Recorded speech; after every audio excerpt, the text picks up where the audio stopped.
Whenever I watch apartment tours by younger people, they always are decorating with fake plants. And they call decorating a shelf with just things they pick up at Home Goods without ever really picking out the pottery they like or the glassware they like, and I worry about that. Everything is becoming so fake in this world. It's just, I don't know, when you find something real, you cherish it and you just don't want to let it go.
Hi everybody, I am so happy to see you today. Thank you so much for coming back and seeing me and Desi. I hope you had a great week. I had a pretty good week, and you know, I am so happy to be here today and see you. And I'm going to do something today I haven't done in over a year, and that is really kind of, you know, talk about aging and makeup. You know, every year, you know, we get a little older and our face changes and we have to make adjustments, some subtle, some kind of drastic, but it's kind of fun to discuss them and demo them. And you know, I'm not a makeup artist, obviously, but you know, I come here every week, you know, wearing makeup, and I have for over 4 years. And you know, if you're doing that year after year, you know, you are going to pick up a few, you know, tips and tricks and ideas that we can talk about. So that's what I'm going to do today. 7 changes I had to make with my makeup because I'm getting older. You know, and another thing that I thought would be fun, we'll put a little twist on it, is what if I had never made any changes as the years went on to my makeup? So I want to show you what I would look like if I did my makeup just like I did when I was 30 years old, without any adaptations to my eyes or my face shape or anything, just right on showing you what my makeup looked like in 1985. So I am, you know, when I first thought about this, I thought that is going to be so fun. And then actually, then I started thinking, I really have to do this. Maybe this isn't going to be so fun. But I know it will be. The first thing I wanted to talk to you about is a correction palette. This is the one I use. This is by e.l.f. I have showed you this before. This is a new one, just to show you that I have one on deck. But I used to always say, I use the blue here and I use the peach there and the green. Well, I don't do that anymore. And I wanted to make a point that I use the Anchor Woman blue. And I use that every single day, and I don't bother with the rest. But the Anchor Woman blue has to be around my eyes. And there is something that, the way that it helps me diffuse the light away from my dark circles, my under eye bags, I noticed this last year that I can look so tired around my eyes, and I'm not tired, I just look tired. So with the Anchor Woman blue, or the blue, maybe we should all come up with another name for this, but using the blue around your eyes, and I use it pretty heavy. I'm going to show you how heavy I use it, but it blends like a dream. It mixes with every foundation or concealer that I've ever used, and how it diffuses that light, I just love it. This is my favorite color correcting palette, but I don't bother with any colors except the Anchor Woman Blue.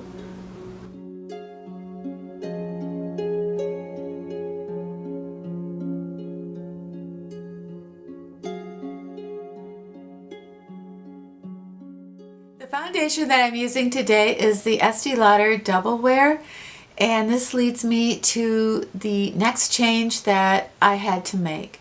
And I always used to use an illuminating primer, and I felt like as my skin got better, I really didn't have to do that, and I actually didn't have to mix my foundation with an oil anymore, unless it was a super dry foundation. But every single foundation, including this one that I've used today, I do mix it with a booster or an illuminating primer, but I mix it in with the foundation. Alright, so here's my foundation mixed with my booster. And I'll list below some of my favorite boosters, and you probably have a whole bunch you like too. But when you mix your foundation with such a beautiful, lovely boosting primer, one of my very favorite ones I can't get anymore, and that is the Radiance Cream by Dirty Works. I think I saw it on Amazon, and it was like, I want to say $129 or something. I mean, I used to get it at Marshall's for like $7, and now I can't get it. So I'm making do with what I have, but I'm scouting every day for my Radiance Cream. I put a couple tubes in a giveaway, and ooh, I wish I had them back. Anyway, that's my favorite. But see, when you mix your foundation with a booster, it just gives you the most beautiful illuminating glow. You don't have to use highlighter. It's so youthful. But for me to go ahead and just use a foundation over just an ordinary primer, it's not possible. I'll look too dull. That's my booster.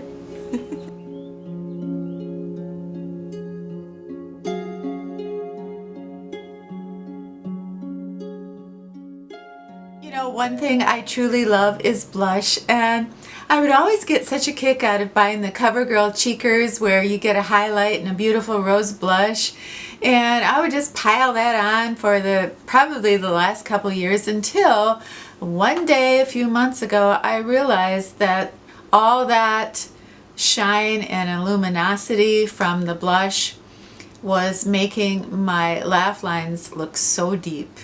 And it was like I had an arrow, like, look at these lines, it was bad. And through trial and error, I found out that I had to purchase a matte blush. And the only way for me to truly find out if the blush was matte was basically just to buy it. So I have two that I absolutely love, and one is by Anastasia. Anastasia has a palette called Pink Passion, and here it is. It's so pretty. It is so beautiful. I hope you can see that. The colors are very dreamy and very romantic in this blush palette, but they're very matte. So you can pull off a very dewy look with this Anastasia blush palette without it holding any luminosity, which for me personally is just accentuating every laugh line around my eyes that I have. So another blush that is a matte that I enjoy, and I do have to explore more from the drugstore too, but this is called Flush, and I picked this up last year at Ulta, and this shade is called Pulse. Anyway, I do have a pulse. I think by far the biggest change that I've made with my makeup this year has been my eyebrows. And I had to kind of give myself an eyebrow lift. And what was happening is, my eyes are, they're very round and they're kind of drooping down, like Huckleberry Hound, like a puppy dog. And so what was happening is my shadow was going around and my brows were going, it was ridiculous. And I looked at myself in a video and I realized, you know what? my brows are too low and they're in the shape of a pollywog. I have to stop that. So what I did is I realized I had to sacrifice a little bit of the arch to achieve this, but I had to raise my brows and I had to make them straighter across in order to do that. So this right here, so I had to square my brow, I had to lift it, I had to bring it over, which means that my arch is less accentuated, but also in doing that, I am not accentuating the tail of my brow, which if I drew it naturally, of course, would give me that her eyes are drooping look, you know, because what I wanted to do was, you know, raise this up, make it hit my arch a little bit straighter, and then keep going out and not bringing it down, if I'm clear about that. So what happened when I did that is I noticed right away that I had a younger look, and it shocked me. It so shocked me that something so small that you can do with your eyebrows can make such a difference. I mean, we can give ourselves a little bit of a brow lift.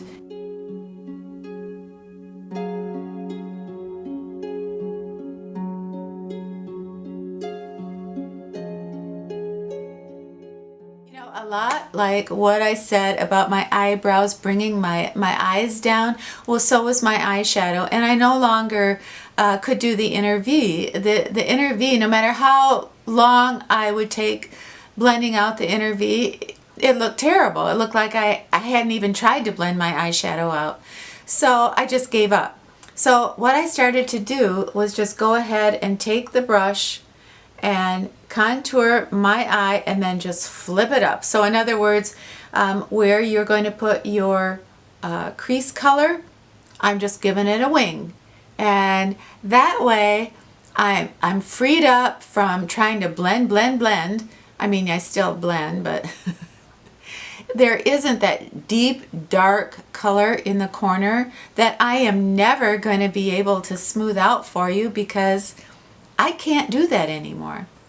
So once I have given the shadow a flip, you know, then I can bring it down here and then I can kind of connect it, but and I can use a lighter shade on my lid. You know, you're not seeing a whole lot of my lid, but I try.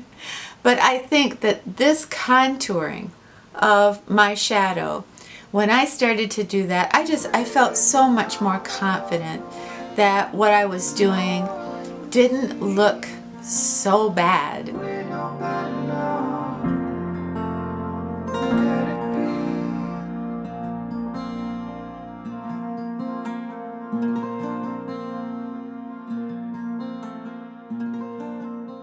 last three things that I have had to change are, you know, they're pretty simple, but they're pretty dramatic too. I no longer can overline my lips.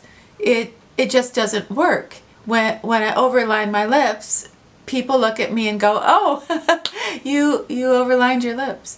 I mean, it doesn't make it so it looks like I have bigger lips. It just looks like I overlined my lips. I mean, it just doesn't work. If I want bigger lips, I will have injections, because somehow the corners of my mouth are becoming not even. So if I lined my whole lip line, then I'm kind of giving a crooked Joker kind of look to my lips. So I stopped it, and I line the top and I line the bottom, but I don't overline now. I used to overline like crazy. Suddenly, I absolutely have to powder my eyelashes before I curl them. If I don't, I can't see my eyelashes in my eyelash curler, and the mascara doesn't seem to go on as well. So I powder my lashes before I use my mascara, and I do love this Candid finishing powder for that. I don't know why, but there's something about this powder. So the last thing that I have changed is how I set my makeup. And when I am going to be on camera, the way that I set my makeup is with a fine finishing powder, because if I don't do that, I'm going to be so shiny on camera, and I feel that it's very distracting. You're going to look at all my shine and you're not going to hear what I'm saying. But in real life, I set my makeup with a finishing spray, and I'm going to spray. This is what's different. I spray the finishing spray, and I always have a dewy one. I spray the finishing spray on my beauty blender, and then I'm just going to softly tap it and set my makeup that way. And the main reason that I had to change that is setting sprays were drying out my lips and they were drying out my eyes. So when I would just spray, that wasn't working anymore. It had to be more targeted. So those are the things that I had to change with my makeup this year, and I hope you enjoyed it. And now I want to take this opportunity and show you what I would look like if I changed absolutely nothing. You know, it was so important for me today not to turn this into a joke. I sat in my bathroom and I used my makeup exactly how I would have used it when I was 25 years old. Only now I'm 64, so this is what I would look like if I made none of the adjustments that I always talk about. I was so amazed at what the contour and the highlighting, what that did to my face. I didn't think it was going to be this bad. I really didn't. I mean, I used to just love my brown eyeshadow, and so I don't know, I have a little wistful feeling today, but anyway, this is it.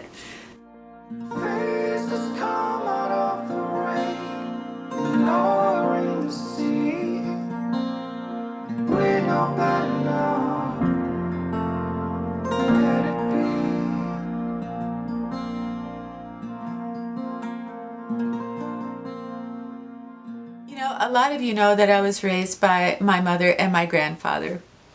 And a lot of you also know that my grandfather indulged me, and every Saturday night he let me put on my own little variety show where I sang and I danced and I told jokes and I had guest stars, and he encouraged that, and he had the family and neighbors come in and he lined up all the chairs and they'd applaud, and I was weird, and yet he nurtured that.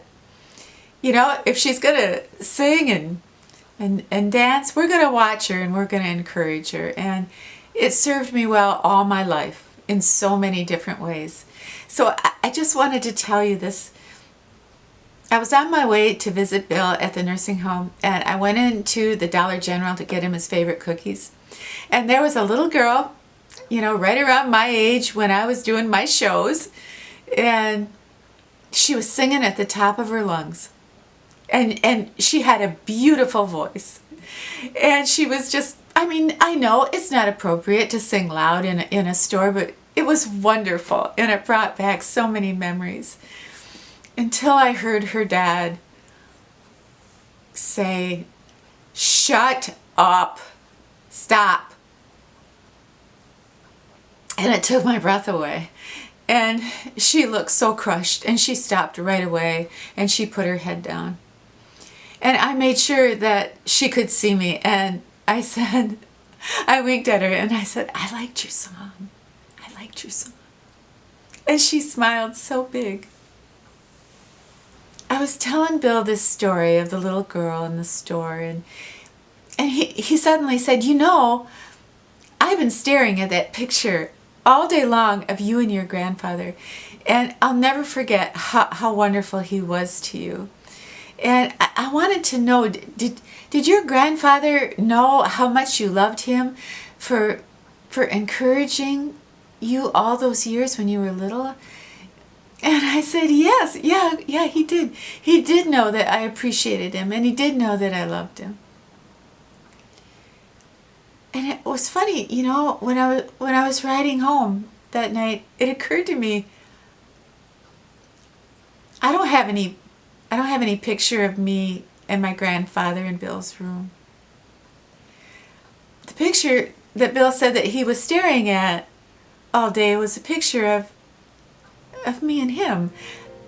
when we were married, and I was sitting in his lap and I had my arms around his neck.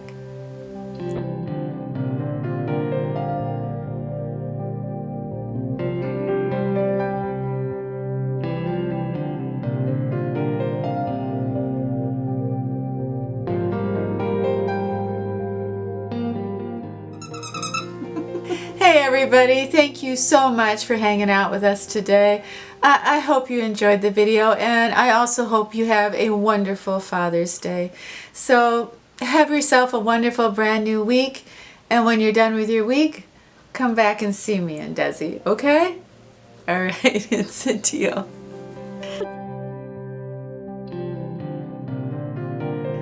So it occurs to me, if someone is singing, let them sing.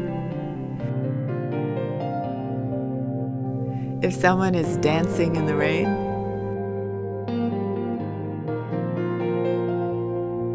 let them dance.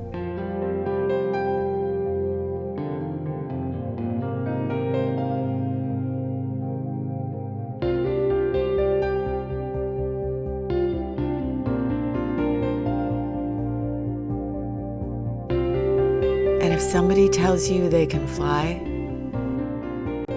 believe them. Believe them.